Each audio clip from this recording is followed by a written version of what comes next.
وَلَقَدْ يَسَّرْنَا الْقُرْآنَ لِلذِّكْرِ فَهَلْ مِن مُّدَّكِرٍ اعوذ باللہ من الشیطان الرجیم بسم اللہ الرحمن الرحیم۔ اس سے ذرا آگے چلیے، کلام کے بارے میں۔ اب کلام الہی ظاہر بات ہے کہ صفت ہے، اور صفت قدیم ہے۔ اللہ کی صفات حادث نہیں ہے، اللہ کی ذات بھی قدیم ہمیشہ سے ہے، اور اس کی صفات بھی قدیم ہمیشہ سے۔ اور یہ جو کلام الہی ہے، ظاہر بات ہے کہ یہ جو ہماری زبان کے حروف و اصوات ہیں، کلام الہی تو ان سے منزہ ہے، مبرہ ہے، ماورا ہے، اعلیٰ ہے، عرفہ ہے۔ ہماری زبانوں کے حروف و اصوات، الفابیٹس جگہ جگہ تبدیل ہو جائیں گے۔ انگریزی کے کچھ اور ہیں، اردو کے کچھ اور ہیں، عربی کے کچھ اور ہیں۔ کلام الہی ان تمام سے آگاہ، عرفہ، منزہ اور مبرہ ہے۔ یہ کلام الہی جب بھی نازل ہوا ہے، ظاہر بات ہے حضرت موسیٰ پر اگر کتاب اتاری گئی، وہ بھی علم الہی سے آئی، لیکن وہ عبرانی زبان میں آئی۔ حضرت عیسیٰ علیہ السلام پر انجیل اتاری گئی، ہم یقین سے نہیں کہہ سکتے، دو میں سے کسی ایک زبان میں اتاری گئی ہوگی، یا عبرانی ہوگی، اس لیے کہ شام کے جس علاقے میں، فلسطین کے جس علاقے میں ان کی پیدائش ہوئی، اور جہاں وہ دعوت و تبلیغ کے لیے گھومتے رہے، اس کے عوام کی زبان تھی آرامی، اور خواص کی زبان تھی عبرانی، ہیبریو۔ تو یا تو وہ بھی تورات کی طرح عبرانی ہی میں نازل ہوئی تھی، یا آرامی میں ہوگی۔ لیکن اب کوئی نسخہ نہ ہیبریو کا، کوئی قدیم نسخہ دنیا میں موجود ہے، نہ آرامی کا۔ جو سب سے پرانا نسخہ ملتا ہے انجیل کا، وہ اس کا ترجمہ ہے، لیٹن زبان کا ترجمہ ہے، یا گریک ترجمہ ہے، اصل کوئی نہیں۔ بہرحال جب وہ کلام الہی محمد الرسول اللہ پر نازل ہوا، اب اس نے حروف و اصوات کا وہ جامہ پہنا کہ جو عربی زبان کے ہیں۔ یہی وجہ دیکھیے، میں نے جو آیت سورہ حامیم، یہ جو سلسلہ سور ہے، اس میں سے سورہ زخرف کی آیت جو میں نے آپ کو سنائی، حامیم والکتاب المبین انا جعلناہ قرآنا عربیا لعلکم تعقلون، ہم نے بنا دیا ہے اپنے اس کلام کو قرآن عربی، اس کو عربی حروف و اصوات کا جامہ ہم نے پہنا دیا ہے۔ انا جعلناہ قرآنا عربیا لعلکم تعقلون، کہ چونکہ مخاطب اول جو قوم تھی امیین، ان کی زبان عربی تھی، لعلکم تعقلون، تاکہ تم اس کو سمجھ سکو۔ اب اس سے آگے چلیے، اصل قرآن مجید کے 3 مقامات سے معلوم ہوتا ہے، اصل قرآن اللہ کے پاس ہے۔ یہ قرآن جو ہمارے پاس ہے، مصحف ہے، مصحف عثمان رضی اللہ تعالی عنہ، یہ اس قرآن کی مصدقہ نقل ہے۔ اصل قرآن کہاں ہے؟ ایک جگہ فرمایا بل ہوا قرآن مجید فی لوح محفوظ، لوح محفوظ میں ہے، اصل قرآن وہاں ہے۔ اسی طریقے سے اسی سورہ زخرف کی اگلی آیت کیا ہے؟ ہم نے اسے عربی قرآن بنا کر اتارا، لیکن اصل قرآن کیا ہے؟ وَإِنَّهُ فِي أُمِّ الْكِتَابِ لَدَيْنَا لَعَلِيٌّ حَكِيمٌ، حقیقت میں تو یہ ام الکتاب میں ہے جو ہمارے پاس ہے، اور علی ہے، بہت بلند، حکیم، بڑی حکمت والا، یا محکم، مضبوط۔ حکیم کے دونوں معنی ہیں۔ استحکام بھی اسی ہے کاف اور میم کے مادے سے بنا ہے، کسی شے کا پختہ ہو جانا، مضبوط ہو جانا۔ اور عقل کی پختگی وہ حکمت ہے، وہ دانائی ہے۔ اس اعتبار سے نوٹ کیجئے، اصل قرآن کہاں ہے؟ لوح محفوظ میں۔ اصل قرآن کہاں ہے؟ ام الکتاب میں۔ اسی کو کہا گیا ہے ایک اور مقام پر فی صحف مکرمۃ مرفوعۃ مطہرۃ بایدی سفرۃ کرام بررہ۔ یہ قرآن، اصل قرآن تو بڑے صحیفوں میں، ان صحیفوں میں ہے، ان صفحات میں ہے، ان اوراق میں ہے، جس کی شان کیا ہے؟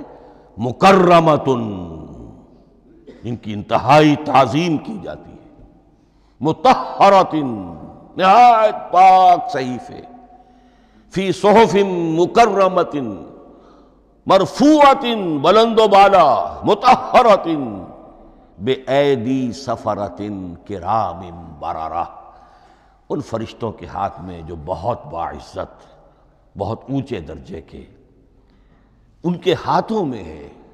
وہ لوگ ہیں کہ جن کی تحویل میں ہے یہ کلام پاک، فی صحف مکرمۃ مرفوعۃ مطہرۃ بایدی سفرۃ کرام بررہ۔ اب اسی کو بیان کیا ہے سورہ واقعہ میں، فلا اقسم بمواقع النجوم، تو نہیں، میں قسم کھاتا ہوں ستاروں کے ڈوبنے کی جگہ کی۔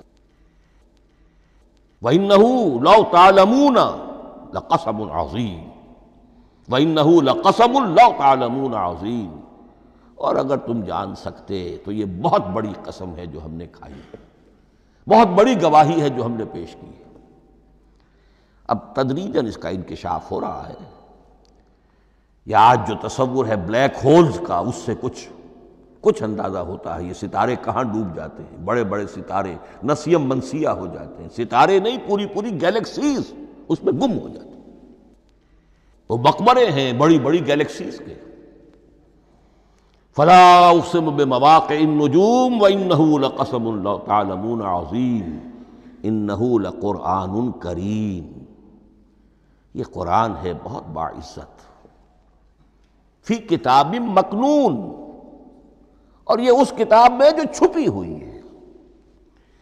یہ لؤلؤ مکنون کا لفظ آتا ہے قرآن مجید میں، جیسے موتی ہوتے ہیں انہیں چھپا کر رکھا جاتا ہے ڈبیوں میں، مخملی ڈبیوں کے اندر موتیوں کو، اسی طریقے سے فی کتاب مکنون، لا یمسہ الا المطہرون، وہ صحیفے بھی بہت مطہرہ تھے اور ان کو چھو نہیں سکتے مگر وہی جو انتہائی پاک ہیں، ملائکہ مقربین، جن کے قریب سے بھی ہو کر معصیت یا گناہ کا کوئی تصور تک نہیں گزر سکتا، وہ ہیں جو اس کو چھوتے ہیں، ان کے ہاتھوں میں ہے، ان کی تحویل میں ہے۔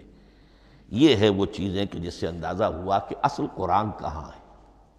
یہ جو ہمارے پاس ہے در حقیقت یہ نقل مطابق اصل ہے، مصدقہ نقل ہے۔ اب اس میں آپ سے عرض کر دوں کہ ایک بہت خوبصورت بات ہمیں جو ملتی ہے، تورات میں جو استثناء، جو صفر استثناء ہے، ڈیوٹرانومی، اس کے 18ویں باب میں 18ویں اور 19ویں آیات جو ہیں اس میں ذکر موجود ہے، میں ان کے لیے انہی کے بھائیوں میں سے تیری مانند ایک نبی برپا کروں گا۔ اللہ تعالیٰ کلام فرما رہے ہیں یہاں حضرت موسیٰ علیہ السلام سے، آج بھی موجود ہے، اولڈ ٹیسٹمنٹ، ڈیوٹرانومی یا کتاب استثناء، صفر استثناء، اس کا 18واں باب، اس کی 18ویں اور 19ویں آیات، جب چاہیں جا کر دیکھ لیں۔ میں ان کے لیے ان کے بھائیوں ہی میں سے تیری مانند ایک رسول اٹھاؤں گا، میں ان کے لیے انہی کے بھائیوں میں سے تیری مانند ایک نبی برپا کروں گا اور اپنا کلام اس کے منہ میں ڈالوں گا، اور جو کچھ میں اس سے کہوں گا وہی وہ ان سے کہے گا۔ یہ ہے جو پیشین گوئی ہے محمد الرسول اللہ صلی اللہ علیہ وسلم کی۔ اور یہاں وہ فرق واضح کر دیا گیا، اے موسیٰ، تم سے تو یا تو ہم نے کلام کیا ہے یا تمہیں جو کتاب دی ہے وہ لکھی ہوئی دی ہے، لیکن جو نبی تیری ہی مانند میں برپا کروں گا۔ اب اس میں بھی نوٹ کرنے کی بات ہے کہ حضرت موسیٰ کے مشابہ نبی اکرم صلی اللہ علیہ وسلم کے سوا کوئی نبی نہیں۔ صاحب کتاب وہ بھی تھے، صاحب کتاب محمد بھی ہیں، صاحب امت وہ بھی تھے، اور صاحب امت محمد رسول اللہ ہے، تیری مانند صاحب شریعت۔ حضرت عیسیٰ صاحب شریعت نہیں تھے، شریعت موسوی ہی کو نافذ کرنے کے لیے آئے تھے، ان کی حیثیت دین موسوی کے مجدد کی تھی. ویسے نبی تھے، اللہ کے فضل و کرم سے نبی تھے، اس میں کوئی شک نہیں، رسول تھے، لیکن یہ کہ ان کے کام کی نوعیت کیا تھی؟ اس لیے کہ کوئی نئی شریعت لے کر نہیں آئے. اب بھی انجیل میں الفاظ موجود ہیں، don't think I have come to destroy law. The Mosaic law جسے یہ کہتے ہیں، شریعت موسوی، وہ تم پر نافذ رہے گی، تم اس کی پابندی کرو گے. چونکہ صاحب شریعت رسول یا موسیٰ یا محمد صلی اللہ علیہ وسلم علیہ الصلوۃ والسلام، تو میں ان کے بھائیوں میں سے، اب بھائی کون ہوں گے؟ ظاہر بات ہے بنی اسرائیل، ان کے کزنز کون ہیں؟ بنی اسماعیل. بنی اسرائیلی تو جو بھی نبی ہے وہ انہی میں سے ہے، ان کے بھائیوں میں سے. تو بھائی تو ہوگا، ان کا کزن ہوگا. اب وہ کون ہے؟ بنی اسماعیل. تو ان کے بھائیوں میں سے گویا کہ غیر اسرائیلی جو ان کے قریب ترین قرابت دار ہوں گے وہ بنو اسماعیل ہیں. تیرے مانند صاحب شریعت نبی میں برپا کروں گا، لیکن اس پر جو میرا کلام اترے گا وہ کس شکل میں اترے گا؟ میں اپنا کلام اس کے منہ میں ڈالوں گا، اور پھر وہ جو کچھ کہے گا وہ وہی کہے گا جو میں نے کہا ہے. اب اس کے حوالے سے ایک بہت اہم بات سمجھ لیجئے، اور قرآن مجید کے دو اہم مقامات کی وضاحت اس سے ہو جائے گی. یہ کلام اللہ، قرآن مجید میں اس کو قول جبرائیل بھی کہا گیا ہے. کلام اللہ حضرت جبرائیل کے ذریعے سے جب ادا ہوا ہے تو قول جبرائیل ہے، اور پھر جب وہ محمد الرسول اللہ کی زبانی ادا ہوا تو قول رسول ہے، قول محمد ہے صلی اللہ علیہ وسلم. یہ قول اللہ بھی ہے، قول جبرائیل بھی ہے، اور قول محمد بھی ہے بیک وقت. یہ بات دیکھیے سورۃ تکویر، اذا الشمس کورت، انہ لقول رسول کریم ذی قوت عند ذی العرش مکین مطاع ثم امین وما صاحبکم بمجنون. یہ یہاں پر حضرت جبرائیل کا ذکر ہو رہا ہے.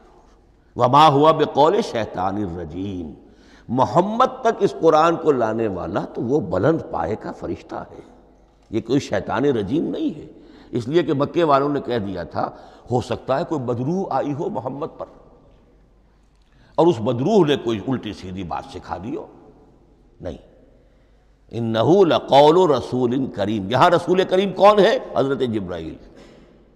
انہ لقول رسول کریم ذی قوت عند ذی العرش مکین، بڑی قوت والا اور جس کا بڑا اونچا مقام اور مرتبہ ہے عرش والے کے قریب. ذی قوت عند ذی العرش مکین مطاع ثم امین.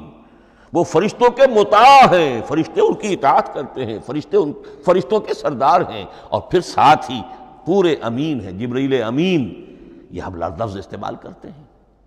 اور اس کے بعد آگے جا کے فرمایا وما ہوا بقول شیطان الرجیم، یہ کسی شیطان رجیم کا قول نہیں ہے. اب یہاں اس سورہ تکویر میں قرآن کو قول جبرائیل قرار دیا گیا. لیکن سورۃ الحاقہ میں چلیے، اس کے آخر میں آتا ہے انہ لقول رسول کریم وما ہوا بقول شاعر قلیلا ما تؤمنون ولا بقول کاہن قلیلا ما تذکرون تنزیل من رب العالمین. یہاں اب رسول کریم سے مراد محمد الرسول اللہ صلی اللہ علیہ وسلم. یہ کسی شاعر کا قول نہیں ہے، کسی کاہن کا قول نہیں ہے. یعنی جس کے زبانی یہ قرآن لوگوں کے سامنے آ رہا ہے، جبرائیل کا قول ہو کر تو محمد پر نازل ہوا صلی اللہ علیہ وسلم، لیکن اب لوگوں کے سامنے وہ قول محمد بن کر آ رہا. انہ لقول رسول کریم وما ہوا بقول شاعر قلیلا ما تؤمنون ولا بقول کاہن قلیلا ما تذکرون تنزیل من رب العالمین. تو قرآن مجید کلام اللہ ہے، پھر وہ قول جبرائیل بنا جب جبرائیل نے آ کر محمد کو سنایا، اور پھر وہ قول محمد بنا جب محمد کی زبان مبارک سے لوگوں نے اسے سنا، اہل عرب نے سنا، اور پھر وہ بات پھیلتی چلی گئی. اب آخری بحث اس موضوع پر جو ہے وہ یہ ہے، کلام الہی کی 3 صورتیں ہیں جو قرآن مجید میں سورہ شورى کی آیت نمبر 51 میں بیان ہوئی ہے. وما كان لبشر ان يكلمه اللہ کسی بشر، کسی انسان کی یہ حیثیت نہیں ہے، مقام نہیں ہے کہ اللہ اس سے کلام کرے۔ یہ نہیں کہا کہ اللہ کے لیے ممکن نہیں ہے، نہیں، اللہ کے لیے تو ہر شے ممکن ہے، لیکن کسی بشر کا یہ مقام نہیں ہے کہ اللہ اس سے کلام کرے۔ مخلوق ہے، بشر ہے۔ ما کان لبشر ان یکلمہ اللہ الا اب 3 شکلیں آئیں، الا وحیا او من وراء حجاب او یرسل رسولا فیوحی باذنہ ما یشاء انہ علی حکیم۔